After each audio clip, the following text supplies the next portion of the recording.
The movie starts in 1995. We are introduced to two siblings, Michelle and Chris. Chris was very intelligent. At this very young age he was taking a test that allowed him to get direct admission into college. As soon as Michelle and Chris come out of the exam, they are stopped by army officers because Chris is wearing a shirt with a Cosmo robot on it. This shows that he likes robots too much. But in this world a war was about to happen between humans and robots. The scene is cut and we are shown a scientist named Ethan who hated robots so much. Years ago, robots were created to help humans, to do work for them. And when something went wrong with the robots, humans would throw them away. After years of enduring the mistreatment of humans, the robots became tired and to demand their rights and respect, they formed an alliance headed by Mr. Peanut. Humans did not like this behavior of robots and there was a fear of war between the alliance of such robots and humans. Humans did not stop their bad behavior and war began. Humans were banned from using robots and keeping them in their homes, and an atmosphere of war arose everywhere in the world. During the war, a military officer Evans goes to report to his superiors that robots are defeating humans because they don't get tired. Humans were about to lose this war. Just then scientist Ethan came up with a new technology to help humans. He created neurocaster robots that humans could control with the help of their brains. This technology was called neurotech.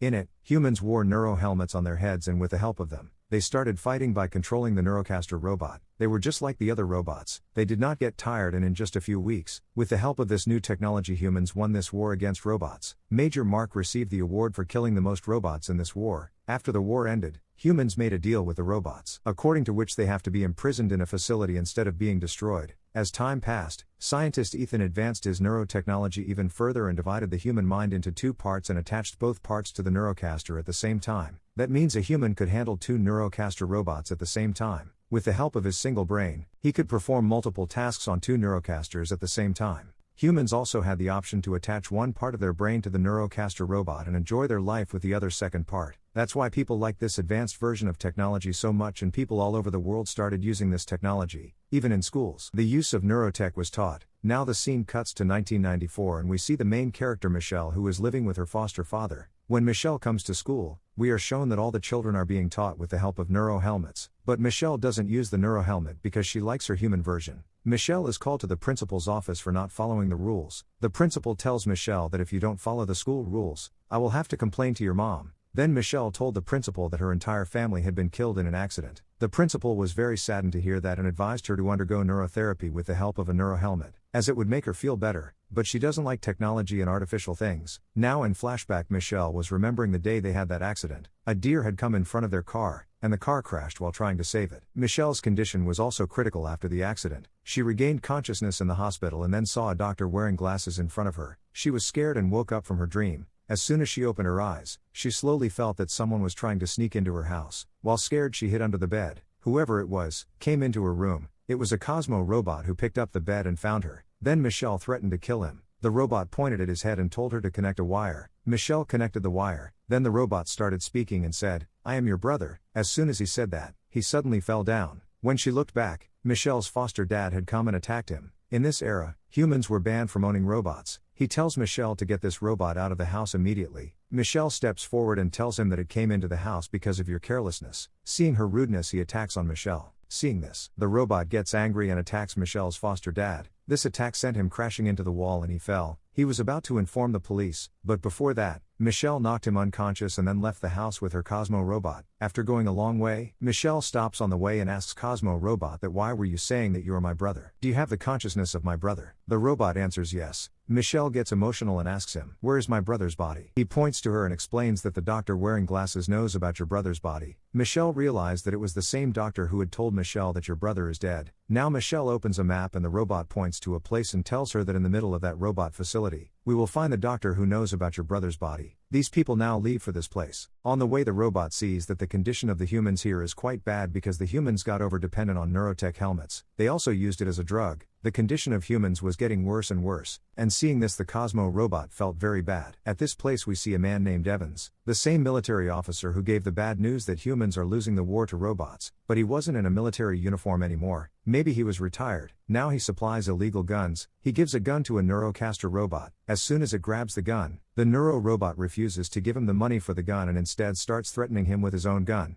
Before it could kill Evans, someone attacked it from behind and disabled that neuro-robot. It was Evans' robot. Evans had illegally kept a robot with him. Now the two of them put the body of the Neurocaster robot into their truck. Meanwhile, taking advantage of it all, Michelle and her Cosmo robot also climb into the truck because they knew that Evans would now go inside the robot facility. It turns out that after regaining consciousness, Michelle's foster dad complained to the police that Michelle has a Cosmo robot. The government hires Mark to kill the same Cosmo robot, who is an expert in killing robots, and he's chasing them now. Now wherever Evans stops his truck is his home, and his home is connected to the robot facility. As soon as they enter the house, Michelle and Cosmo robot also get out of the truck, and Evans hears there and takes them both at gunpoint. So Michelle told him that she just wanted to go inside the facility, which is why she got into his truck. She knew that Evans worked inside the facility, taking and selling things illegally. Then Evans said, "It's very dangerous there, you can't go there. If you have that intention, then forget that." While these people were talking, Evans heard the sound of someone climbing on top. He quickly told the two robots to hide and saw that the Mark's Neurocaster robot has arrived, who says to them, "Tell me where your robots are. I know that Michelle is helping a robot and she has it." But Evans said, "No, she is my sister and there are no robots here." Hearing his lie, Mark attacked him. This angered both robots and they both attacked Mark. Seeing the opportunity, Michelle turned off the lights of this area, and they ran away from there, burying the Neurocaster robot under the heavy equipments, and the real Mark now took off his neuro helmet and looks very angry. The place where these people had fled to was a very dangerous place. Evans was furious because there was no other way out. He gets very angry with Michelle, and at the same time, scavenger robots also arrive here, who kill other damaged robots and use their parts to increase their lifespan. Evans' robot Tim found a huge robot in a van, which Evans' robot began to control.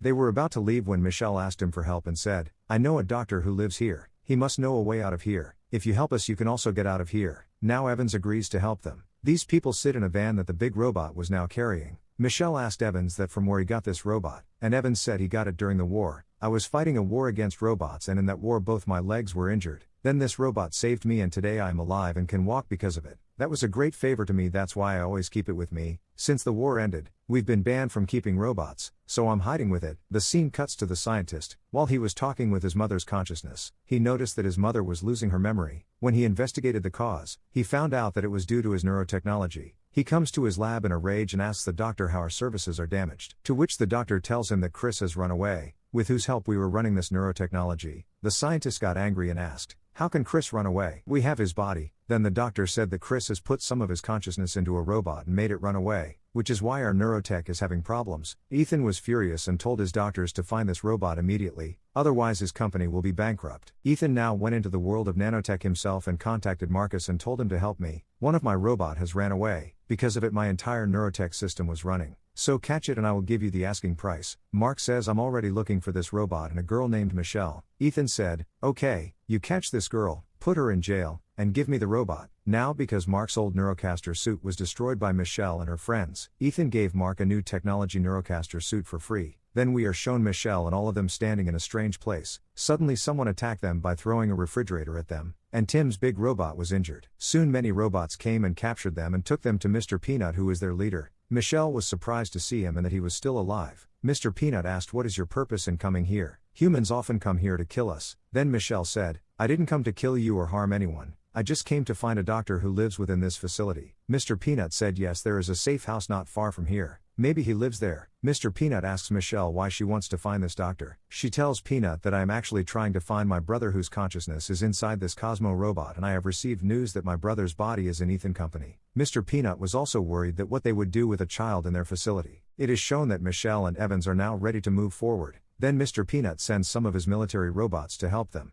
They got into a car shaped like a peanut and left. Just that we saw that Marx has entered the facility and saw these people leaving. When these people reached their destination, they were surrounded by many scavenger robots. Before they could harm them, a song plays and a secret door opens, through which they slip and reach Dr. Clark, the man Michelle came here looking for. Before Dr. Clark can ask her any questions, Michelle asks him that where is my brother? You said he was dead. How is my brother alive? Why did you lie to me that he was dead? Clark said your brother is in Ethan's lab. Michelle asked why and for what purpose. Clark said that 4 years ago humans were losing the war against robots, and in the midst of all this you and Chris had an accident. When we did an MRI on Chris, we found out that he was a genius. He had some extra power in his brain that God had gifted him with, and these powers became our support. It was only with Chris's brain powers that we were able to create neurotech. Michelle was angry and said, "Then why did you lie to me that he was dead?" Then Dr. Clark showed him the whole past in his robotic version, At that time Chris was in a coma and his brain was being used by a machine. Dr. Clark says that if we hadn't artificially kept him alive that day and created the neurotech,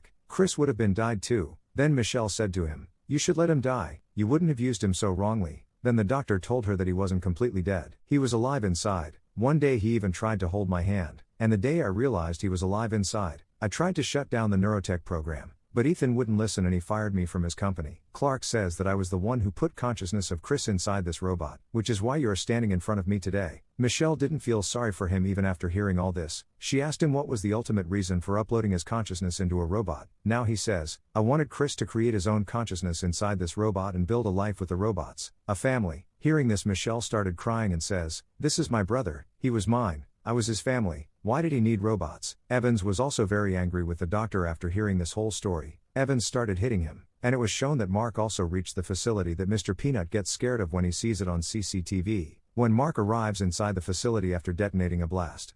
All these people take advantage of the darkness and start attacking him, but his Neurocaster robot were too strong, none of their attacks have any effect on them. Mark had brought with him an entire army that started fighting with these robots, meaning the Neurocaster report was killing the old robots. In that situation the doctor told Michelle to take the robot and leave, but before Michelle could run away, Mark seized her and grabbed her robot's hand from behind and flew away. They didn't say anything to Michelle, but they had already caused quite a bit of havoc here. Even Mr. Peanut was completely injured. When these people returned to the robot facility, they saw that the Neurocaster robots had killed all the robots here, and if some of the robots were still alive, they were in a very bad condition. Here Mark is shown approaching Ethan with the robot, who gets happy to this robot. Ethan's doctors grab the robot and place it in a machine, and they upload all the consciousness back in Chris's body. Mark stood there, shocked and distraught at how badly Ethan is using the child. Ethan said that because of this child I was able to save all of humanity by creating neurotechnology. Here we see that Michelle was very sad. Then Evans came to her and encouraged her and said, "I am with you. We will save Chris and bring Ethan's truth to everyone."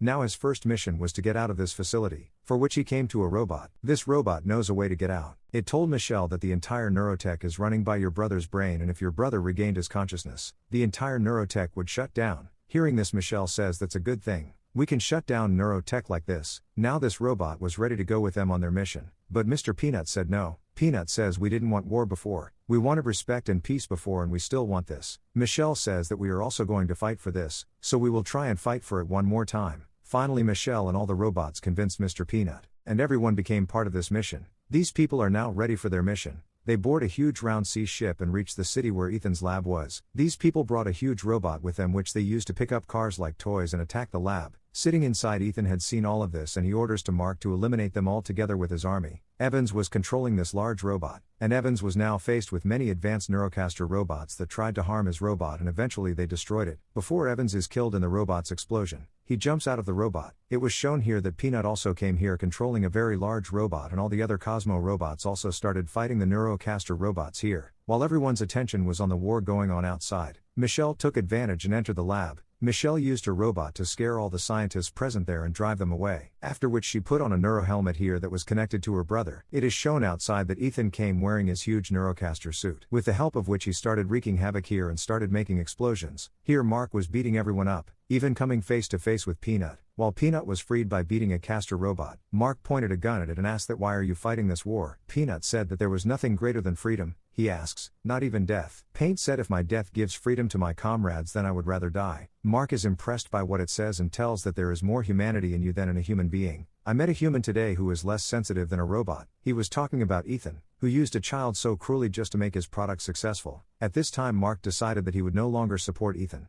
but would instead support the truth. After the scene cut and we are now shown Michelle who meets her brother with the help of this Neurocaster helmet. In this world they were both in their own house, where Michelle says to Chris, "Get up, let's go, we have to leave here." To which Chris say, "No, I can't leave here. I've seen this world from the inside and I know that Ethan has ruined this world by using me, and it's not even possible for me to leave here because I'm dead. These people have kept my brain alive artificially, and this neurotech is running from my brain." Michelle asked, "Then what do you want?" Chris explained to her that if his mind stays active for a long time then Ethan will use his mind to completely destroy the world. "It's better if you kill me, deactivate my brain so that the neurotech also shuts down and all this destruction stops." Michelle was not happy with all this. Then Chris said to her, "Remember you used to tell me that I could change the world. So just help me change this world. Chris and Michelle hugged as soon as they said this. The senses shifted to the real world where Michelle regained consciousness. She went ahead and turned off all the machines, which resulted in Chris being completely killed and the neurotech being destroyed. It was shown outside that Evan's army robots were losing. Evan saw that his robot, which had always been with him, had also been badly damaged. As soon as neurotech shut down, all the neurocaster robots here shut down and fell. Evans automatically won this battle. At that time his happiness was beyond his control. He shouted loudly. The next moment he looked back and saw that his robot Tim has completely collapsed and it is dead now, seeing which all his joy turned into sadness. But then he sees a small robot comes from Tim who is controlling it. Seeing this, Evans has got emotional. Now after taking his robot, Evans went inside to find Michelle, and when they came out of here, they found out that all the neurotech robots in the world has stopped working. This news also spread and then Michelle was interviewed. Michelle told the whole world that how Ethan was using a child to operate this neurotechnology. That's why Ethan went to jail. And at the end of the story we are shown Michelle giving a speech to the whole world in which Michelle says, "I know you all will be confused about what is going on in this world. In fact, neurotech has been shut down in the world. Through neurotech Ethan not only defeated robots in battle, but also left humans useless. Humans had become accustomed to neurotech, forgetting that they could do all the work by themselves that they were doing by the neurocaster robots. In the real world, humans are the support of humans, not this neurotechnology. Our emotions and our interactions make us human. If moving forward seems difficult, we will all support each other and move forward together." Everyone likes her speech very much. Even Evans got emotional and hugged her. And then in the post-credits scenes we were shown a bunch of dead robots, including the Cosmo robot. Suddenly the robot started to move, with the message that Chris's consciousness is still alive inside it. The movie ended here. If you like this video, please subscribe this channel.